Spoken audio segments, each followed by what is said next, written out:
show me something, not quite a pressure cooker, not a negative, more aspirational. This is your opportunity to shine. Peter King, your chance to shine in round one of the Show Me Something draft. Show me something, Nathaniel Hackett. And this is the most obvious show me something of any single person in the NFL this coming weekend, week 3 of the NFL season.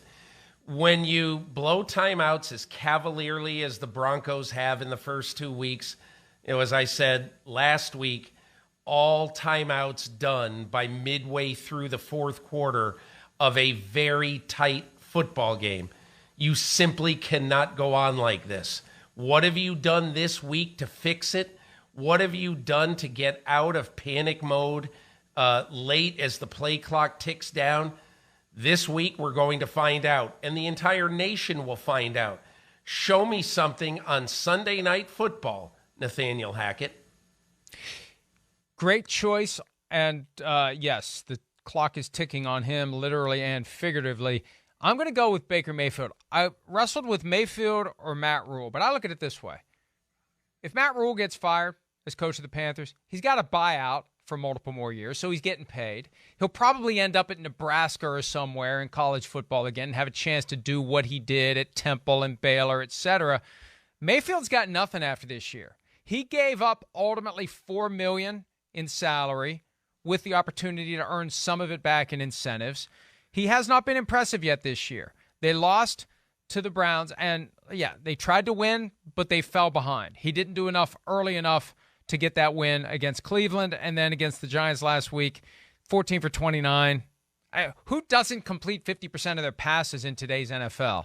And 145 passing yards. He's got to do better than that, or he is not going to get a starting job next year. Matt Rule will get paid and probably be a college coach if things go sideways for the Panthers. Mayfield, this is your chance. This is your audition for the rest of the league, and so far it's not good enough, Peter. Show me something, Matt Ryan. When the Indianapolis Colts obtained Matt Ryan in this offseason, they ignored everybody who was saying things like, quietly, because Matt Ryan is an extremely well-liked guy. Geez, he might not be what he was a few years ago. Well, in the first 2 games of this season, Matt Ryan has played 9 quarters of football. The regular 8 quarters plus the overtime period against Houston. The Indianapolis Colts have scored 20 points, and Matt Ryan has 1 touchdown and 4 interceptions in those 9 quarters. Not good enough.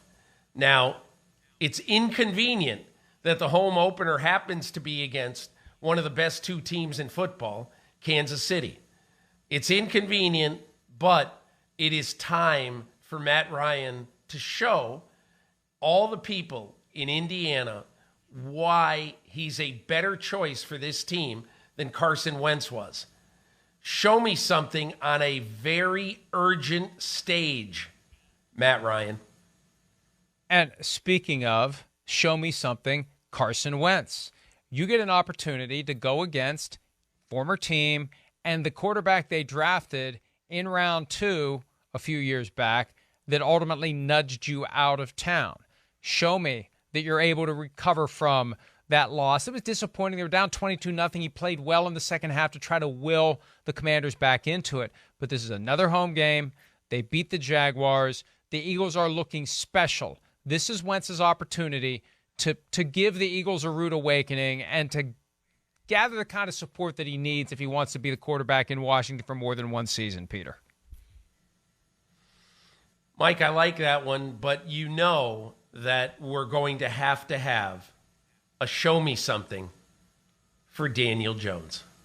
Now, the reason why you have to have a show me something for Daniel Jones this week is that the New York Giants are 2-0, and Daniel Jones has a chance against a diminished Dallas team on Monday Night Football to show everyone that he belongs and that he should keep the job of the New York Giants quarterback long term. And Mike, I don't know if you quite remember this, but when Daniel Jones was just a young whippersnapper a couple of years ago, with the New York Giants. They claimed a quarterback from the Dallas Cowboys on waivers in May 2020. His name was Cooper Rush. Cooper Rush went to training camp with the Giants, was cut before the start of the season, started on the practice squad, and then went back to Dallas. Cooper Rush comes into the Meadowlands on Monday night to play against Daniel Jones and the New York Giants.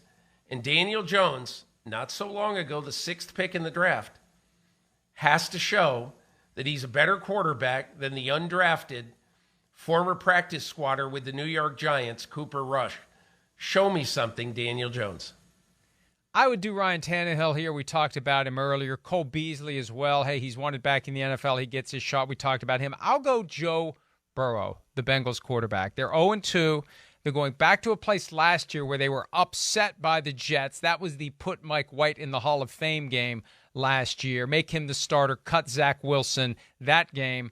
Joe Burrow's got to do something because they can talk all they want about, well, it was just a couple of losses. 0-2 becomes 0-3, and the pressure ratchets up tremendously in an organization that had far higher expectations after making it to the Super Bowl last year. Hi, it's Mike Florio. Thanks for watching PFT on YouTube. Hit subscribe for the latest news and analysis from Pro Football Talk.